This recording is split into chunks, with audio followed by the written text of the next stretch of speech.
Eighth exercise 8.3 के मैंने दो क्वेश्चन तुम्हें बताए थे। दो तीन क्वेश्चन बताए थे। अब ये एक्सरसाइज 8.3 के ही थोड़े से क्वेश्चन और दो दो क्वेश्चन तो कम से कम और कर लेते हैं, ठीक है। तो इसमें क्या था, एक्सरसाइज 8.3 में चक्रवृद्धि ब्याज के बारे में था। चक्रवृद्धि ब्याज क्या होता है कि ब्याज के ऊपर भी ब्याज दिया जाता है या लगता है, ठीक है। जैसे मैंने 100 रुपये अगर जमा करे हैं तो, और उसमें बैंक या कोई भी मुझे 10% के हिसाब से मुझे देगा, तो 100 रुपये पर 10 रुपये एक्स्ट्रा देगा, ठीक है। ये पहले साल में 100 रुपये पर 10 रुपये एक्स्ट्रा दिया, यानी कि मेरे को कुल मिलाकर के 110 रुपया मिलेगा। लेकिन मैं उसको और 110 रुपये को और जमा कर दूं तो मुझे 110 रुपये पर ब्याज मिलेगा, क्योंकि ब्याज पर भी ब्याज लग रहा है, इसलिए इसको चक्रवृद्धि ब्याज कहते हैं। चक्र की तरह से बढ़ता है जो, ऐसा ब्याज चक्रवृद्धि ब्याज होता है। और दूसरा मैंने साधारण ब्याज बताया था तुमको कि वो सिंपल इंटरेस्ट होता है, उसके बारे में क्या बताया था कि साधारण ब्याज है जैसे कि 100 रुपये पर 10 रुपया पहले साल ब्याज लगा, अगले साल भी 100 रुपये पर 10 रुपया ही लगेगा, मतलब वही 10 रुपया, फिर अगले साल भी 10 रुपया लगेगा। यानी कि 3 साल के लिए अगर हम पैसे को रखेंगे तो 30 रुपया हमको ब्याज मिलेगा, लेकिन चक्रवृद्धि ब्याज ज्यादा मिल जाता है इसी बात पे, ठीक है। तो अब देखो इसी में एक क्वेश्चन है कि चक्रवृद्धि ब्याज और साधारण ब्याज में क्या डिफरेंस है, देखो देखना है। फेबिना एक लड़की है, उसने 12,500 रुपये 3 वर्ष के लिए 12% वार्षिक दर से साधारण ब्याज पर उधार लिए हैं।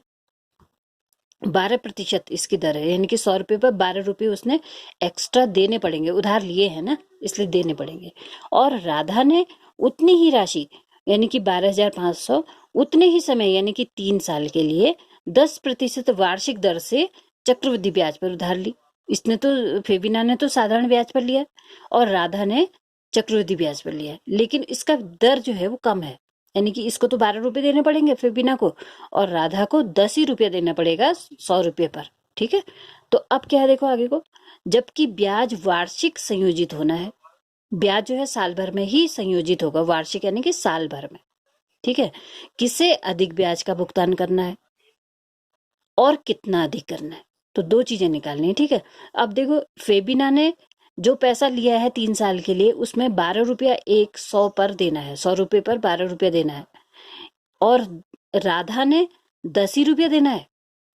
इसका मतलब ये होना चाहिए कि राधा ने कम ब्याज देना है और फेबिना ने ज्यादा ब्याज देना है। लेकिन होता क्या है देखो, होता क्या है कि फेबिना ने क्योंकि साधारण ब्याज पर ले रखा है, ठीक है।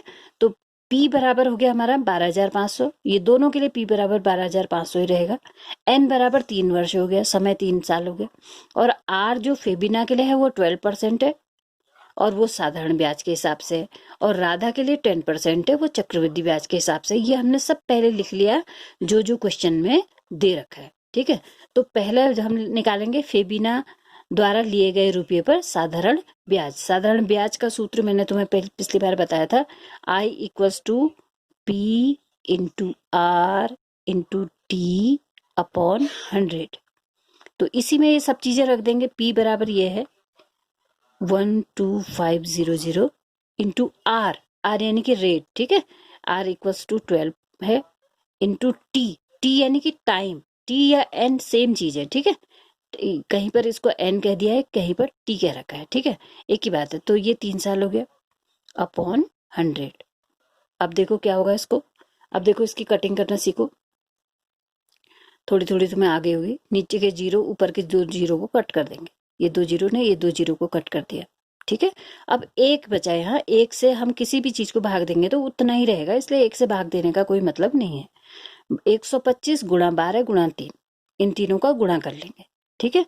12 दूनी 24, 12 तियां 36, और 36 से हम भाग देंगे 125 को, ठीक है, सॉरी गुणा करेंगे, ठीक है। अब इसका गुणा तुम आराम से कर सकते हो, तुम्हें गुणा तो करना आ ही रहा होगा। तो अब देखो क्या कितना गुणा करके आता है, बहुत लंबी वीडियो बन जाएगी, इसलिए मैं इसको गुणा करके ही दिखाऊंगी तुम्हें, ठीक है। तो ये आ गया 4,500, 125 की 36 से गुणा करी, ये आ गया 4,500, यानी कि फेबिना को इंटरेस्ट कितना देना पड़ेगा, 4,500 रुपया, ठीक है। अब राधा का निकालते हैं। अब लिखेंगे राधा द्वारा, जैसा ये सेंटेंस बना रखा सेम वैसे लिए गए रुपये पर, साधारण ब्याज नहीं, चक्रवृद्धि ब्याज, चक्रवृद्धि पूरा नहीं लिख रही हूँ, ब्याज।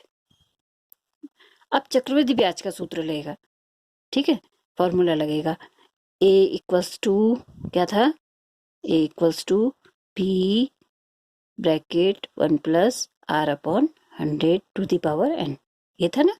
तो पी की जगह तो 12500 आ जाएगा, 1 तो 1 ही रहा, आर की जगह पे क्या आ जाएगा, आर 10 आ जाएगा, ठीक है, 10 अपॉन 100 टू द पावर, कितने साल के लिए है, 3 साल के लिए, 3। अब इसको सॉल्व कैसे, 12500। अब देखो इसको सॉल्व करने का एक साधारण शॉर्टकट तरीका मैंने तुम्हें पिछली बार भी बताया था, ये 0 ने 0 काट दिया, 1/10 हो गया ये, ठीक है। तो ये बताया था मैंने तुम्हें, ये हर बार वही रहेगा, 1 प्लस 1/10, इसको भी बट्टे में कर लेंगे, 10 आगे नीचे, 1 दशम 10 तो 1 दशम भी 10, धन 10 एकम 10 तो 1 एकम 1, 10 और 1 11/10 हो गई, ठीक है। या फिर एक तरीका और भी है, क्या तरीका है देखो, इस 100 को हम यहाँ पर मान लो, इसको मान लो 100 में 10 जोड़ो, 110 हो गया, और नीचे 100 रह गया, ठीक है, नीचे 100 था, 100 ही रहा, 0 ने 0 काटा, 11/10 ही आया देखो, ठीक है।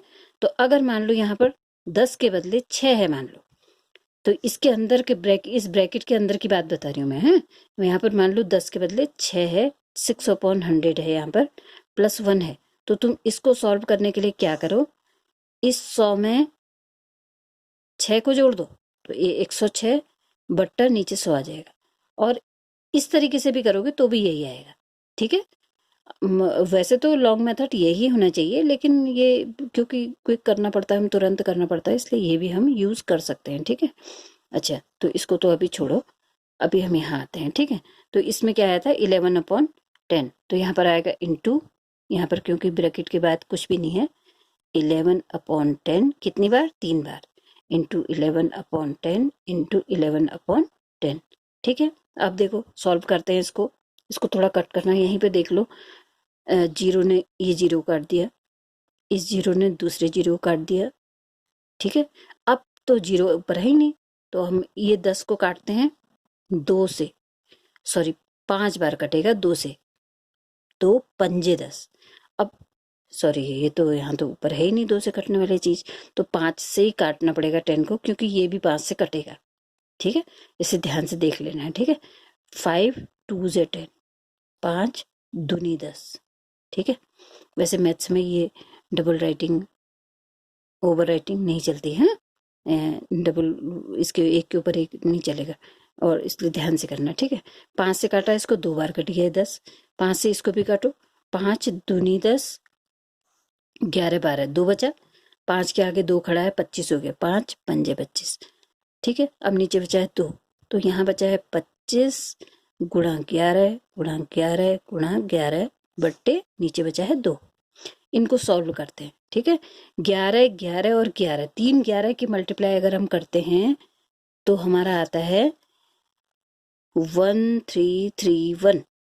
ये कैसे पता चला, ये हमको पता चला है 11 के क्यूब से, ये क्यूब हम पढ़ चुके हैं, 11 इंटू 11 121 होता है स्क्वायर में, और उसको भी 11 से मल्टीप्लाई कर देंगे तो 1331 आता है। इस बेटा ये याद करने पड़ेंगे, ठीक है, स्क्वायर और क्यूब वगैरह, ठीक है। तो और उसको 25 से गुणा कर देना है, 1331 को 25 से गुणा करके 2 से उसको भाग देना है, ठीक है। तो मैं इसको तुम्हें सॉल्व करके ही बताती हूँ। तो ये आ गया तुम्हारा, इन सब को जब मैंने मल्टीप्लाई करा तो ये आ गया हमारे पास 16637.5, यानी कि 16,637 रुपया 50 पैसा, ठीक है। 50 क्यों कर दिया मैंने, इसके पीछे कितने जीरो लगा सकते हैं, लेकिन दशमलव के बाद के 2 अंकों को पैसे के रूप में बोलते हैं, ठीक है।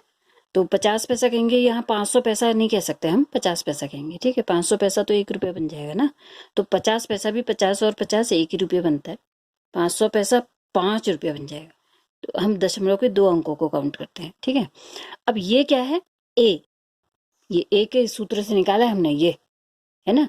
ए यानी कि टोटल अमाउंट है। टोटल अमाउंट का मतलब क्या है कि इसमें हमारा पैसा भी जुड़ा हुआ है और ब्याज भी जुड़ा हुआ है, तो इसमें से हमारा पैसा हटा देते हैं। तो इंटरेस्ट इक्वल्स टू आ जाएगा 16,637 रुपया 50 पैसा में से माइनस कर देते हैं 12,500।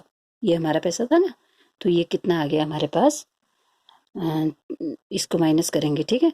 तो ये आ गया 4,137 रुपया 50 पैसा, ठीक है। ये आ गया। अब दोनों का कंपैरिजन कर लो। देखो, ये फेबिना को पड़ा 4,500 और राधा को पड़ा है 4,137 रुपया 50 पैसा। अरे वाह, ये तो कंपाउंड इंटरेस्ट यानी कि चक्रवृद्धि ब्याज कम पड़ा हुआ है ना। ये 4,500 पड़ गया, ये 4,137 रुपया पड़ा, ये 4,500 रुपया पड़ा। तो हम लिखेंगे फेबिना को ज्यादा रुपया देना पड़ा, ठीक है। दोनों के ब्याज का अंतर निकालेंगे कि क्या करेंगे, फेबिना के में से राधा के माइनस करेंगे क्योंकि राधा का कम है, और पता लग जाएगा कि कितना फेबिना को ज्यादा देना पड़ा, ठीक है। इसको करके ही दिखाऊंगे, ठीक है। तो ये देखो, इंटरेस्ट बराबर ही आ गया, तो फेबिना को अधिक ब्याज देना पड़ा। यहाँ दिखाई दे रहा है 4,500 रुपया अधिक ही है इससे, है ना। तो कितना ज्यादा है, 4,500 में से 4,137 रुपया 50 पैसा घटा दिया तो 3,62 रुपया 50 पैसा आ गया। तो इसका मतलब क्या है कि फेबिना को ज्यादा रुपया देना पड़ा, कितना, 362 रुपया 50 पैसा, और राधा को कम देना पड़ा, ठीक है। तो इस तरीके से चक्रवृद्धि ब्याज और साधारण ब्याज में थोड़ा थोड़ा अंतर हो जाता है, ठीक है। कभी कभी चक्रवृद्धि ब्याज बहुत ज्यादा हो जाता है और कभी कभी साधारण ब्याज भी, देखो जैसे इस समय साधारण ब्याज ज्यादा हो गया, कभी कभी ऐसा भी होता है, ठीक है। अब एक क्वेश्चन और है, मारिया ने किसी व्यापार में 8,000 रुपये निवेश किया, यानी कि 8,000 रुपये लगाए, यानी कि P बराबर ये दे रखा है, ठीक है। तो जो जो हमें मिलता जाएगा वो हम लिखते जाएंगे, P इक्वल्स टू 8,000 है, ठीक है। उसे 5% वार्षिक दर से चक्रवृद्धि ब्याज का भुगतान किया जाएगा। ये क्या लिखा है, चक्रवृद्धि ब्याज, ठीक है, 5% के हिसाब से। तो R इक्वल्स टू 5% है, 100 रुपये पर 5 रुपये ज्यादा देंगे। यदि ब्याज वार्षिक संयोजित होता है, एक साल में अगर संयोजित होता है, तो 2 वर्ष के अंत में उसके नाम से जमा की गई राशि बताइए। तो क्योंकि चक्रवृद्धि ब्याज है, इसलिए पहले वाले क्वेश्चन का आंसर क्या हो जाएगा, चक्रवृद्धि ब्याज का फॉर्मूला लगाएंगे, A इक्वल्स टू P1+R/100। 2 साल के लिए करना है, ठीक है। तो टाइम यानी कि N इक्वल्स टू 2 ईयर लिख लेते हैं, ठीक है। तो इसमें रख देते हैं जो जो चीज हमारे पास है, 8,000 सॉरी, 1+R कितना है, 5/100 टू दी पावर कितनी, 2, ठीक है। 2 साल का है ना, क्योंकि इसको सॉल्व करते हैं उसी तरीके से करते हैं, ठीक है। ये सीधे इससे इसको काट करके करते हैं, ठीक है। 5/100 को कट करो, देखो 5/100 को कट करो, 5 एकम 5, 5 ने 5 को काटा एक बार, और 5 दूनी 10, 10 काट दिया 2 बार, और ये 0 बचा, यहाँ आ गया 1/20 हो गया, ठीक है। तो अब हम 5/100 के बदले 1/20 लिखेंगे। तो 8,000 फिर ब्रैकेट 1+1/20, ठीक है, ठीक है। अब इसको सॉल्व करो, देखो 1+1/20 को सॉल्व करो, बट्टा 1 कर देते हैं, इन दोनों के बदले यहाँ पर एलसीएम आएगा 20, 1 20 तो इस 1 भी इसको 20 से गुणा करेंगे, तो इसको भी 20 से गुणा करने पड़ेगा, 1 20 तो 1 20 प्लस 20 एकम 20 तो 1 एकम 1, 20 और 1 21/20, ठीक। तो इस पूरे ब्रैकेट के अंदर को सॉल्व करके आया 21/20 इंटू आगे वाला लिख लेते हैं 8,000, ठीक है। की पावर कितनी है, 2, ये पावर 2 तो छूट ही गया, इंटू 21/20, ये करना पड़ा हमको, ठीक है। 2 बार क्यों करना पड़ा, क्योंकि इस 2 साल के लिए, ठीक। अब इसको सॉल्व करना आना चाहिए हमको जरूर ही। 8,000 इंटू 21 इंटू 21 अपॉन 20 इंटू 20। देखो मैंने सारा ऊपर उतार लिया, 8,000, 21 और 21, ये तीनों अंक ऊपर के और 20-20 दोनों नीचे के। ठीक है, ये अंश ये हर। देखो 0 से 0 कटा, ये 0 से 0 कट गया, 2 ने 80 को काटा 40 बार, काटा, 2 चक्को 8 और 0 के 0। ठीक है, और 2 ने 40 को काटा 20 बार। ठीक है, तो 20, 21, 21 इन तीनों की गुणा होगी। ये इसलिए अलग कर रखा है ताकि ये गुणा, ये कट कट कट कट यहाँ दिखाई ना दे। हाँ, वैसे हमेशा हमको कटिंग जो है रफ में ही करनी चाहिए। ठीक है, तो यहाँ आ गया 20 इंटू 21 इंटू 21, इन तीनों की मल्टीप्लाई कर देते हैं तो इसका आंसर आ रहा है, तो ये इनकी मल्टीप्लाई करके आया 21 इंटू 21। देखो 21 का स्क्वायर होता है 441, 21 का स्क्वायर होता है 441। ठीक है, 20 तक के स्क्वायर मैंने पहले लिखवाए थे, 21 का ये है, 21 गुणा 21 होगा 441, उसको 20 से गुणा करा तो 8,820 आ गया। तो उसको देना पड़ेगा 8,820, जबकि उसने 8,000 निवेश किया था, यानी कि लगाया है किसी व्यापार में, और लास्ट में 2 साल के बाद उसको मिलना चाहिए 8,820 रुपये, यानी कि 820 रुपया उसको ब्याज मिल रहा है। ठीक है, 5% के हिसाब से 820 रुपये मिल रहा है उसको एक्स्ट्रा, ये इंटरेस्ट है इसका। ठीक है, अब अब अगला क्वेश्चन शुरू हो जाता है। ठीक है, कह रहे हैं तीसरे वर्ष का ब्याज बताओ। अब तीसरे वर्ष का ब्याज क्या होगा, तो पी तो वही रहेगा। ठीक है, 8,000 ही रुपया है तीसरे वर्ष के ब्याज में, ये 8,000 है, और आर भी वही है 5%। ठीक है, और समय कितना हो जाएगा, अब की बार समय जो है वो 3 साल हो गया। ठीक है, समय 3 साल हो गया, तो वही फॉर्मूला लगाएंगे, ए इक्वल्स टू पी, अब बार बार मैं फॉर्मूला नहीं लिखती हूँ, है 1 + 5/100 टू दी पावर 3। अब की बार 3 हो जाएगी, यहाँ पर पावर 2 थी, यहाँ पर 3 हो गई। ठीक है, यहाँ पर n नहीं लिखा मैंने। ठीक हो गया, बस उसी तरीके से सॉल्व करेंगे। तो 8,000 1 + 5/100 को मैंने क्या बताया था, 21/20 हो गया था यहाँ पर को, है ना, 21/20 हो गया। ये इसको भी सॉल्व कर दिया, तो ये टोटल में ये तो सेम रहा ना, 1 + 5/100, तो इसमें यहाँ पर वही आएगा, इसको हटाई देते हैं, 21/20 आया कि पावर 3। ठीक है, तो अभी आ गया 8,000 into 21 into 21 into 21 upon 20 into 20 into 20। ठीक है, 3 बार हो गया, 3 बार क्यों, क्योंकि 3 है उसकी पावर। अब इसको कट करेंगे, यहाँ पर अलग से कर देती हूँ। ठीक है, ये रफ काम हो रहा है हमारा सारा। 8,000 इंटू 21 इंटू 21 इंटू 21, सॉरी 120 कर दिया मैंने, 120 इंटू 20 इंटू 20। ठीक है, देखो 0 ने 0 काटा, 0 ने 0 काटा, 0 ने 0 काट दिया, 2 ने 8 को काटा 4 बार, 2 ने 4 को काटा 2 बार, 2 ने 2 को काटा 1 बार, तो यहाँ क्या बचा, 1 गुणा 20 गुणा, नहीं सॉरी, 1 गुणा 21 गुणा 21 गुणा 21, 21 21 21 3 ही है समझो, ये एक तो गुणा करो या ना करो उसका कोई फर्क नहीं पड़ता, है ना। तो यहाँ पर आया 21 इंटू 21 इंटू 21, और इन तीनों को मल्टीप्लाई करके आएगा 9,261।